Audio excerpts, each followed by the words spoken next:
The ocean is no place to be abandoned alone. This is the true story of two friends whose island-hopping adventure becomes a fight for survival. Now one of them has to make the most difficult decision of his life. Await death with his friend or leave him behind and face the ocean alone. You don't leave your buddies. You don't leave your friends behind. The San Juan Islands in America's Pacific Northwest. It's a sea kayaking mecca. Saul and his track teammate from college, Larry Kaiser, are regular weekend warriors. But they've never kayaked together before. Yeah, competitive would probably be a defining and describing characteristic. We tended to compete in almost anything. Because Larry is late, they set out at night, something that even the most experienced kayaker wouldn't do, especially in winter. Larry and Saul are paddling off the coast of America's Washington state into the heart of the 176 islands that make up the San Juans. They're crossing a notoriously dangerous stretch of water, the Rosario Strait, on the way to their first destination, Strawberry Island. I'm just kind of trying to fake it. And that's the first time I'd set my ass in a kayak. I'd never been in one before. It started to dawn on me that Larry is faking the expertise on the kayaking. That's when I started to figure, okay, we've gone from a trip to an adventure. You know, looking back, I'm thinking, what the hell was I doing? What was I thinking? Eventually, Larry and Saul reach Strawberry Island, but they're late.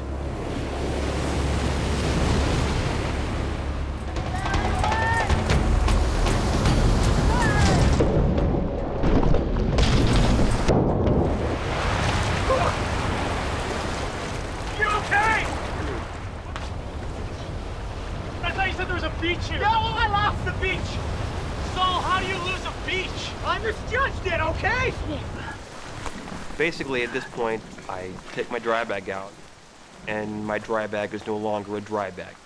My dry bag is a soaked bag. All my stuff is soaked at this point, everything. Saul knows that in the cold and the wet, Larry's cotton clothes and his sleeping bag will take days to dry. The trip is over. Your stuff won't dry. One of us will end up hypothermic. Larry and Saul are paddling into the jaws of an oncoming storm. The conditions now are dangerous. But if they don't move quickly, Larry and Saul will face far worse. In less than an hour, the tide will turn, and all the water in the channel will surge out to sea, taking them with it. Hey, Saul! Hey, I'm taking on water here! There is a technique for paddling into waves that stops them splashing into the boat. Saul! But Larry doesn't know it. I could sense some panic in his voice. He knew that we had a limited amount of time to get across the channel. We hit a point where when it got really rough, just all our forward progress stopped. I mean, 20 minutes we were roughly halfway, 40 minutes we were roughly halfway. At this point, Larry's boat is so full of water, it weighs over a ton and is impossible to maneuver. I was starting to have these doubts in my mind that we were going to be able to stick together. Your loyalty is to your friends, but then your first loyalty is to yourself. The key for my survival and even his survival was that I make it to shore and get help.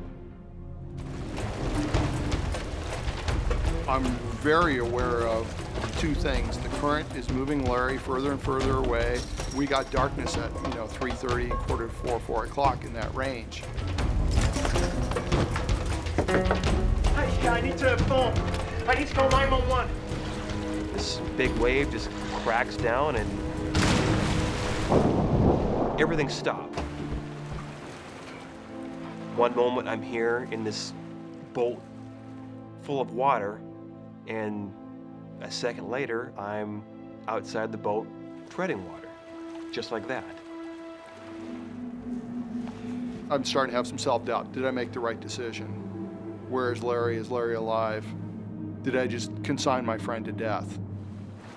His kayak contains vital supplies, fresh water, flares, and a flashlight.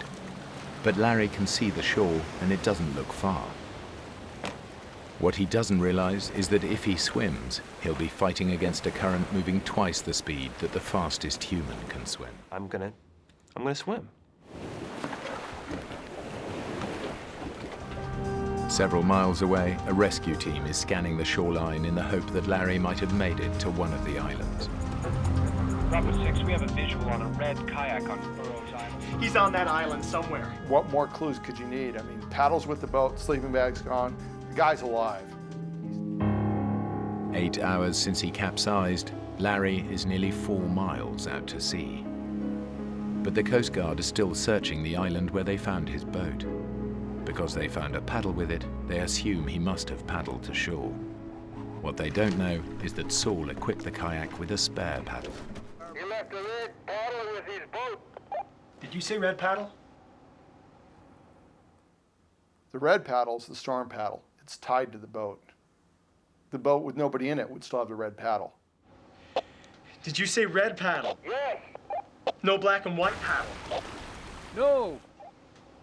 At this point, I'm really going, man, we're in trouble.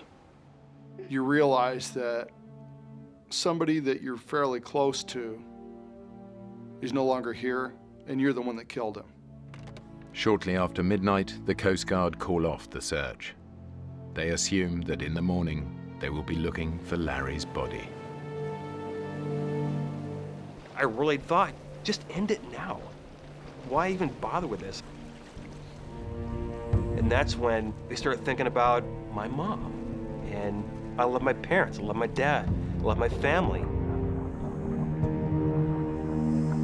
What do you say? You know, thanks for, being my mom, quote unquote. I mean,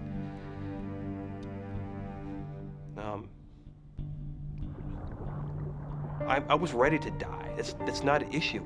I didn't want them to feel that suffering and pain, though. That's where I made that decision to try to, so I say, my own sorry butt. The tide is sweeping Larry towards the Pacific. But by sheer luck, a side current carries him within striking distance of the last available piece of dry land.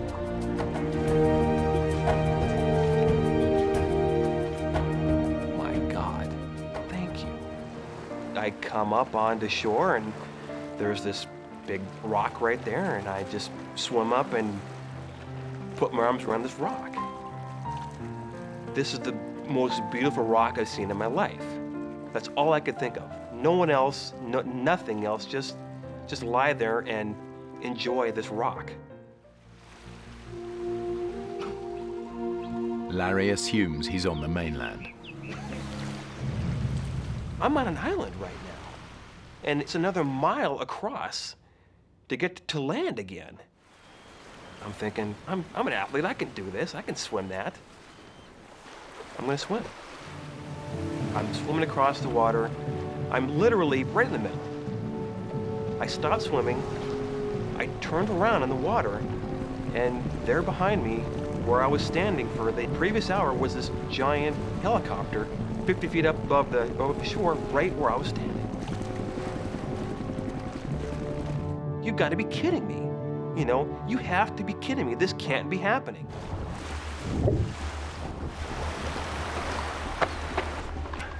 Is there anybody here? Hello? Is anybody there? The lighthouse. It was uninhabited. Everything I do is not the right decision.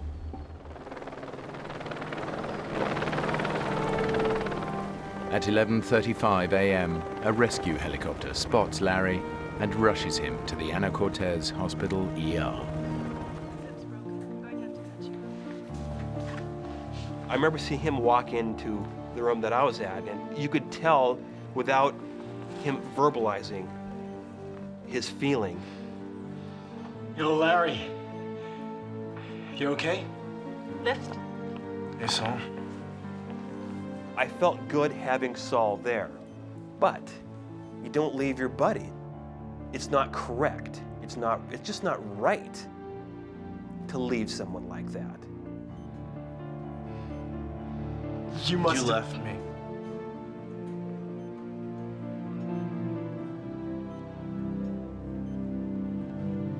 Sorry, go ahead.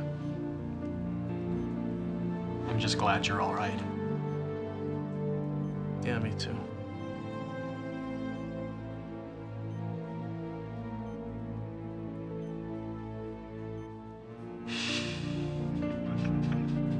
With who I am, I wanted him not to feel guilty. I wanted him to hopefully be relieved in the fact that I'm okay. Do I hold a grudge against him for doing that? No, I don't. It's just one of those things, you know, it's like, yeah. The main thing I remember is being so happy to see him. It was like better than any Christmas present is your buddy's still alive. 10 years after their misadventure, Saul and Larry remain friends and have even kayaked together in the San Juan Islands. But they never discuss what happened, nor can they agree if Saul's decision to leave his friend behind was the right thing to do.